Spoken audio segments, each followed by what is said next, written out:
Hey yo, what is going on today, guys and girls? Welcome back to the channel, and in today's video, man, we have the Fujin SX, which is the S14, man. Hopefully you guys will enjoy this video. Obviously, this is an updated version of this damn car, bro.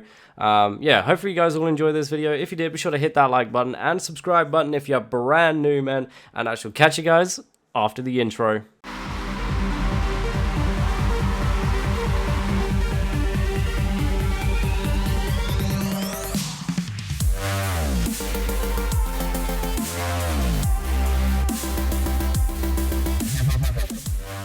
Alright, so here we are, man. 310 horsepower with 383 newton meters of damn torque.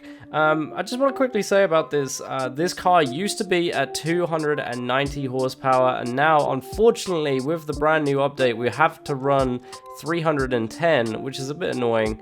I'm sure I could like lower down the rev limiter to get that 290 feel that we actually want. But then, as you can see, man, we're running at 7,000 RPM, and that's just not what we want, really. So, yeah, running at 8,000 RPM and 310 horsepower is not too bad. Yeah, like I say, it's just a bit of a shame, really, that we have to run the 310, but it is what it is, bro. It is what it is. I'm sitting here messing up, trying to save shit. No. Okay. Yeah, so 310 horsepower, 383 newton meters of torque. As you can see here, 8,000 RPM on the rev limiter as well, giving us that 310, which is quite nice. Obviously 290 is an option, but obviously lowering that rev limiter down and then you know, having to retune the gears, and that it won't be the same, man. You know what I mean? It won't be the same. The gears will be weird. But anyway, moving on, we're gonna go kick this straight off here with the suspension. You guys already know what's up. We've got 14 centimeters on the front and the back this time with this build, so that's not too bad.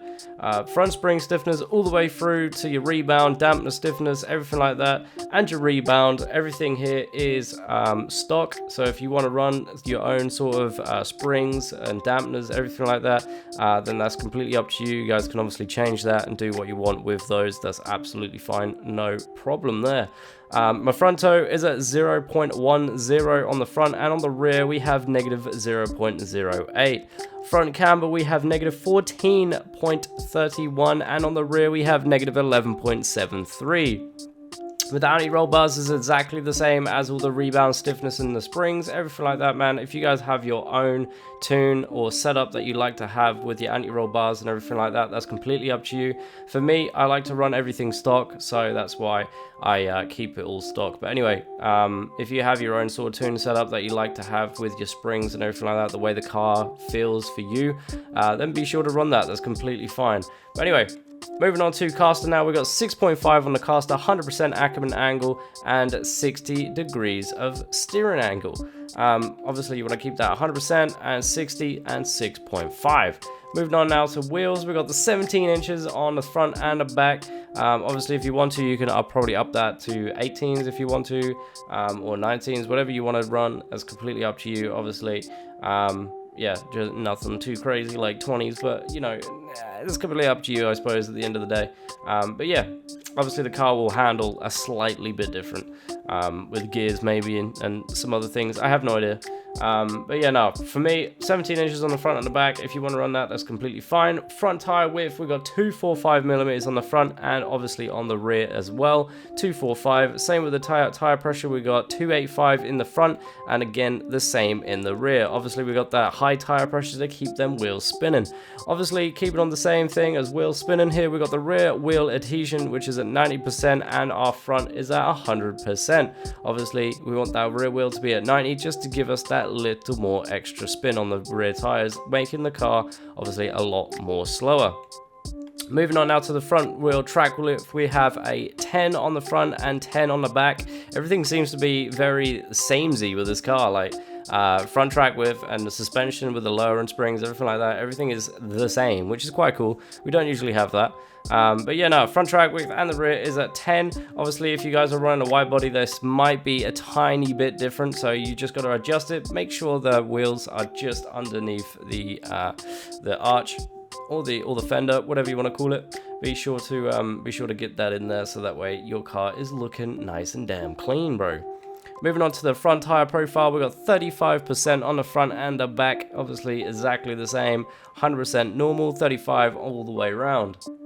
Moving on to engine now, you guys already seen that we're on 310 horsepower and 383 Nm of torque. And obviously when I was talking at the start of this video, you guys have seen everything is towards the left. So we have a 0% on the engine tune-up, 4,165 on the max torque RPM. Rev limiter is at 8,000 RPM as we spoke about. Turbocharger is a no, which means the turbocharger air pressure is non-existent, man. That is a no-go for us. So yeah, that is pretty much it for that. Going on to transmission now, we've got sequential gearbox or transmission, whatever. I do not have that on. If you guys want to run that, it's completely up to you. Again, personal preference, it just literally changes the sound of the gear shifting. But yeah, that's pretty much it for that. Diff locking ratio, we've got a 1.00, which is 100%. Be sure to lock that diff, obviously again giving us that extra little bit of tire spin on the rear tires, helping us to get the car damn sideways. Final drive is at 3.00, first gear is at 4.00, second gear is at 1.60, third gear is at 1.45, fourth gear is at 1.85, fifth gear is at 0.89, and sixth gear is 0.40. I'm just going to quickly say that I think this third gear might be a little bit of a stretch. So our second gear is obviously a 160, which is quite nice, and our third gear, sorry, is at 145. I'm just going to quickly bump that up to 150. I think that'll probably benefit the car a little bit better, but obviously, as you guys can see, I don't usually use third gear. I'm always in second, so second gear is solid for pretty much every track. It feels good, so like I say, be sure to run that second gear. Obviously, third is just there just in case you're needing that little extra boost, but honestly, with this car and 310 horsepower, second gear is sorted. Basically, you don't really need anything else. But yeah, again though, same rules applies. 4th, 5th and 6th haven't really been tuned at all, so if you do want to run the 4th, 5th and 6th, obviously just change the gears over. If you want to run your main gear as gear 3 instead of gear 2, then obviously put the 160 in the gear 3 and then the 150 in the gear 4, and so on and so forth. But that's completely up to you guys if you guys want to run a slightly different golden gear to me. Again, second gear is your golden gear for this car nonetheless, so that 160 is a solid damn number. Anyway, moving on now to brakes. We got that brake torque at 2,725 Newton meters of torque. The front brake bias, we got a 60%, and ABS is on. If you want to run ABS off, then be sure to slide that off and then just adjust your braking torque a little bit more, so that way you don't start slamming into absolutely everybody here on the damn track, bro. But yeah, no, that is pretty much it, I think, for this little tune we got going on here. We have obviously a little run here from the start of the video here. I've done a quick little run with some of the boys that are actually online right now. I've done a quick run with those guys. I'm gonna go ahead and jump into another track as well, so you guys can see this car running by itself, as well as obviously with the little tandem that we had going on. I'm gonna go ahead and play that right now. But yeah, now guys, I shall see you guys at the damn track, man.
Alright guys, so you've just seen obviously a little tandem run and a short solo run. I'm going to go ahead and run a solo run now without anybody here, nothing online or anything like that. So hopefully you guys all enjoyed this. Like I say, if you did, be sure to hit that like button, and I shall catch you guys after the damn run.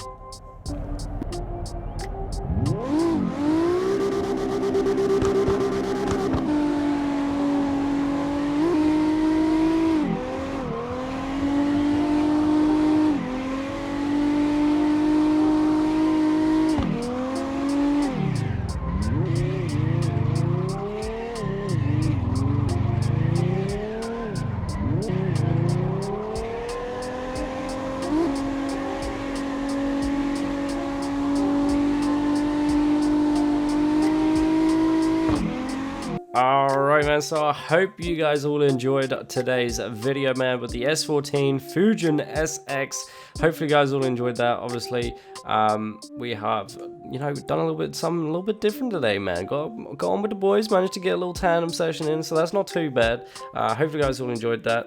Like I say, if I can get these sort of extra little bits of clips and everything like that with some of the boys, then that'd be great. Obviously, it doesn't come around very damn often, man. But anyway, hope you guys all enjoyed this video, man. If you did, be sure to hit that like button and the subscribe button. If you have any more suggested builds in the comments down below with the new update, be sure to hit me up with that. I'd be very interested to see what actually changed with the game and everything like that, because obviously we've got new horsepower that we have to sort out and everything like that as well. Obviously 310 with a 290 car. It used to be 290, now it's 310 horsepower, so it's very, very annoying indeed, but it is what it is, man. Hopefully guys all enjoyed today's video, man. Like I said, be sure to hit that like button, and I shall catch you guys in the next one. Take care. Peace.